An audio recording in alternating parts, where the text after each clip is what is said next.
Good morning students. Today we are starting group number 16. In the group number 16 the elements are oxygen, sulfur, selenium, tellurium and polonium.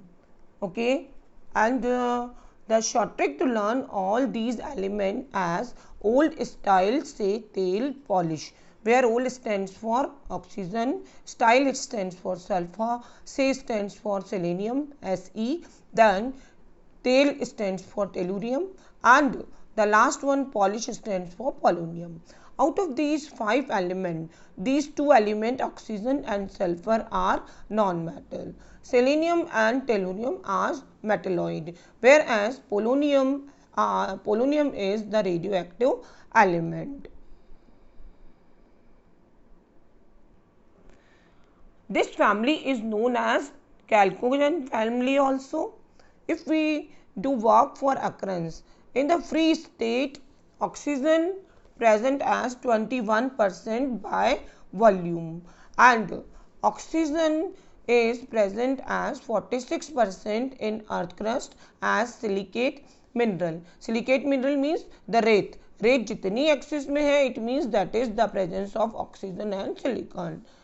Second element, sulfur is present in volcanic area as sulfate, sulfide ore, organic material as eggs, garlics, etc. Selenium and tellurium are found in the form of selenite and telluride. And mainly they are recovered from the anode mud, that is the byproduct of the refining of copper. Polonium is the byproduct of the radioactive decay of thorium and uranium. So this polonium is also has very short half-life, so studied very less. About the size, as you know, the size always according to periodic table increases down the group. Now the next point is ionization enthalpy.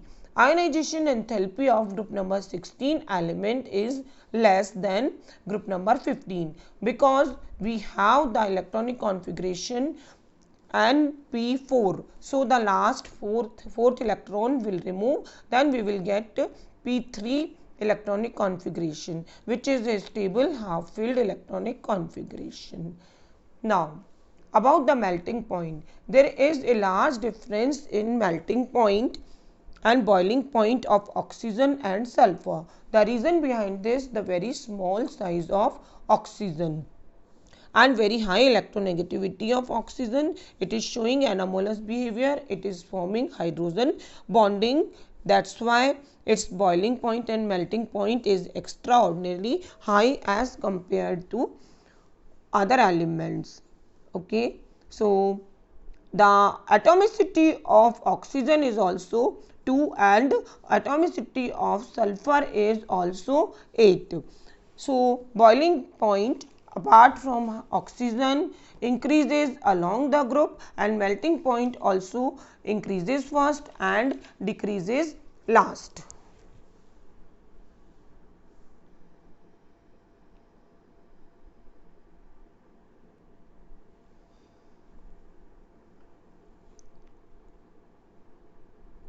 Now the next property is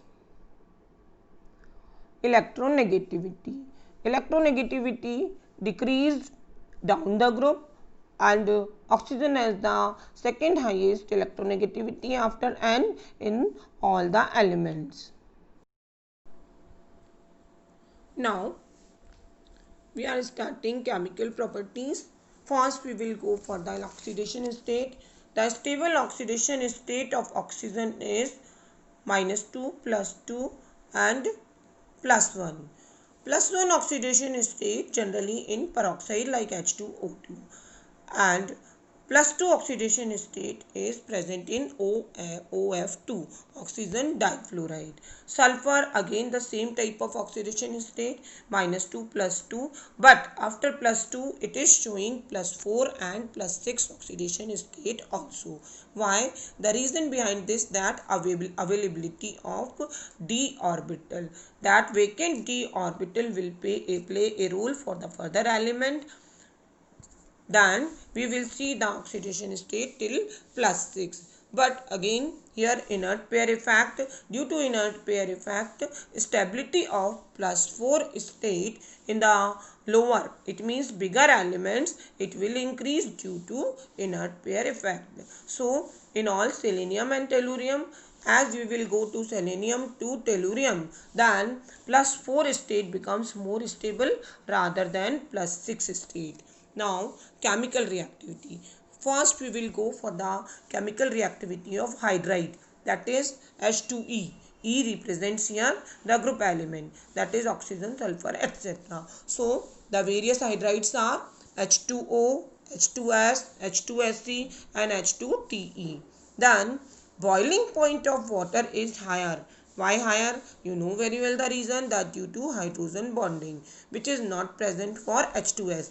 That's why a very popular question of board exam, that water at room temperature present as liquid, but H2S present as gas. The reason is, in the water hydrogen bonding is present. Okay. Now next point is hybridization. All have sp3 hybridization with 2 lone pair of electron.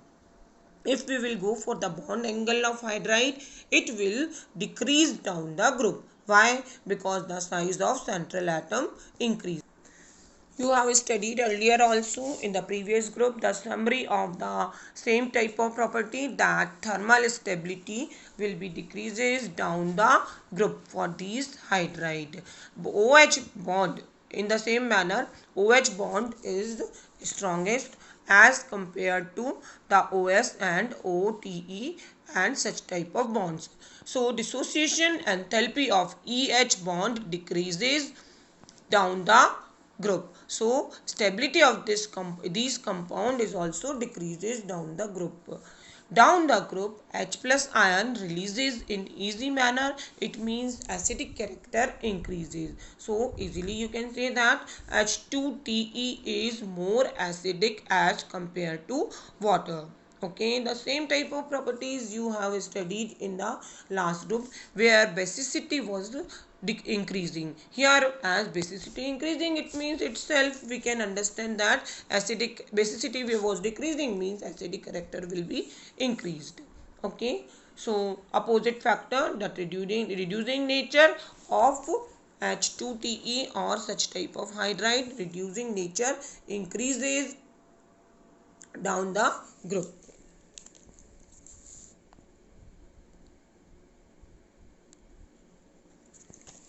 Now about the oxide, there are two popular form of oxide, that is EO2 and EO3. Okay, this one EO2 and EO3. Then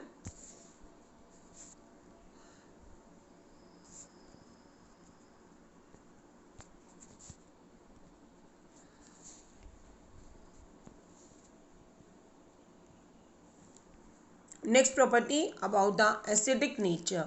These all oxides are acidic in nature. Various example of the oxides are SO2, SeO2, TeO2. In the same manner, SO3, SeO3 and TeO3. These are the +6 state oxides and these are the +4 state oxide. EO2 will show oxidizing nature for bigger element, as their +6 and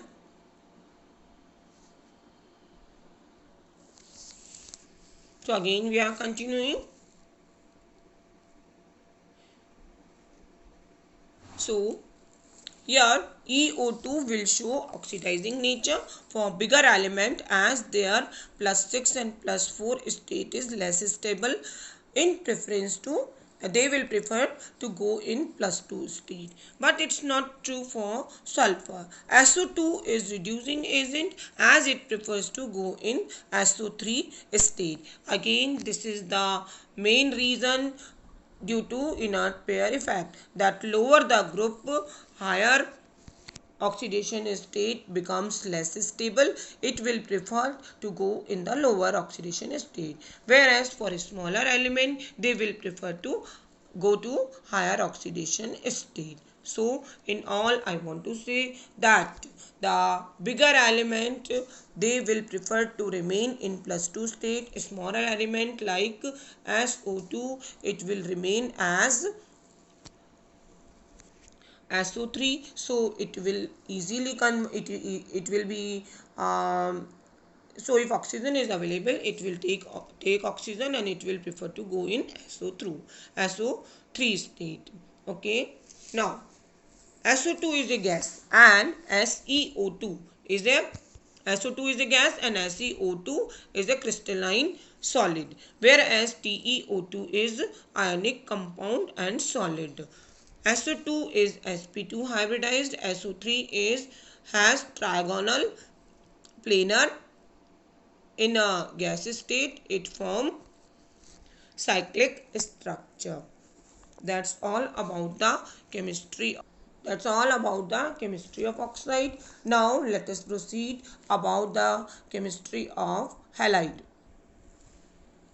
So now, when these elements will be treated with halogen, there are the various type of halide like EX2, EX4 and EX6. Out of these three halide, SF2, SF4 and SF6, these are the example of halide. Stability of all elements halide, for example fluoride, it will be decreases. Especially I am taking the example of sulfur. The fluoride of sulfur are most popular and they are stable, whereas SCl2, SBr2 and Si2, these are unstable or less stable. Okay, so due to the size difference, that I is so big that it will form unstable bond with sulfur. If SF6 we are considering, then that SF6 is the most stable compound, because 6 smaller fluorine and elements, they can surround easily to the bigger sulfur atom. They are octahedral, exceptionally stable due to the steric reasons. Okay, now some monohalides are also popular. For example, S2F2, they are dimerizes, so their formulas are S2O2, S2Cl2, S2Br2 and SC2Cl2 and SCBr2. Okay, now Se2Br2, Se2Cl2. If we will read the chemistry of Se2Cl2, then it will show the disproportional reaction popularly, because in Se2Cl2 it is in +1 oxidation state. Easily it will convert in SeCl +4 Cl4, in which it is present as +4 oxidation state, and selenium. So this disproportionation reaction is quite popular for board exam. Now we are starting the element oxygen. We will do the study of detailed study of oxygen element. The allotropes of oxygen are O3 and O2, that is ozone and dioxygen. Oxygen shows anomalous behavior. The reasons are just similar to the anomalous behavior of fluorine. As oxygen is the period number second element, so its smaller size, high charge density and high electronegativity are the reason for its anomalous behavior. So practically, what are the anomalous behavior? Number one anomalous behavior, that it is gas, whereas other elements are solid. It is diatomic, present as O2. Other elements are octaatomic. Hydrogen bonding can be prepared by oxygen atom, but other elements will not show hydrogen bonding. Oxygen itself forming p-pi multiple bonding, so it is present as O double bond O, whereas this p-pi bonding is not shown by other elements. Oxygen is paramagnetic, O2 is paramagnetic in nature. You have seen last year in molecular orbital diagram also that it is paramagnetic in nature. Other elements are diamagnetic in nature. Only exception is S2, that is present in vapor phase of sulfur. It is also paramagnetic in nature. So as an exception it is. Now I am doing comparison of elemental sulfur and elemental oxygen. So various allotropes of sulfur are rhombic sulfur, monoclinic sulfur. The word rhombic now from the chapter solid state it is clear to you, and monoclinic shape is also clear to you. So these are known as alpha sulfur and beta sulfur also. Crystalline octahedral shape both are present in the rhombic sulfur is present as crystalline octahedral, whereas beta sulfur found in needle shaped structure. These 8 atoms of sulfur are combining and they form the crown structure. This W shape is known as crown structure or puckered ring structure. Okay, now we are doing the comparison of rhombic sulfur and monoclinic sulfur. So rhombic sulfur have octahedral structure, whereas monoclinic sulfur it found as needle-like structure and long crystals. If density is compared, then density of rhombic sulfur is higher, that is 2.06 gram per ml, and monoclinic sulfur its density is 1.98 gram per ml. Now about the melting point, that is lesser for rhombic sulfur 385.8 Kelvin, whereas for monoclinic sulfur it is 393 Kelvin. If we heat, very special characteristic it is, needs to learn, if we heat rhombic sulfur above 369 Kelvin, this temperature should be very clear and learned by all, that if we heat rhombic sulfur above 369 Kelvin, that then it converts into monoclinic sulfur. Now next is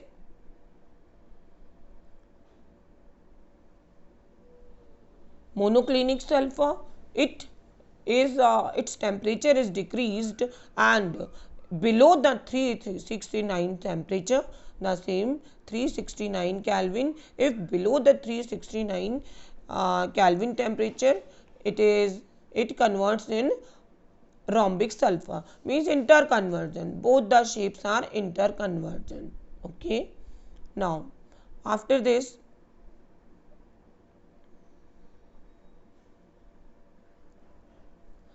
if this 369 Kelvin temperature is known as transition temperature, where at this temperature rhombic and monoclinic sulfur they, in this slide you will see the structure of rhombic sulfur. This rhombus is formed in a rhombic sulfur, and needle shaped crystal you are finding in right side sulfur is monoclinic sulfur, where you are finding yellow colored needle like structure, and the rhombohedral shape you are finding for rhombic sulfur. In both of the structure you can see easily that S8 ring structure they are arranged. It's not like that one atom is arranged as rhombus and monoclinic sulfur. S8 whole ring is arranged in the form of dark colored circle you are observing. This S8 ring is arranged as rhombic in left direction, and in right direction you are finding monoclinic sulfur.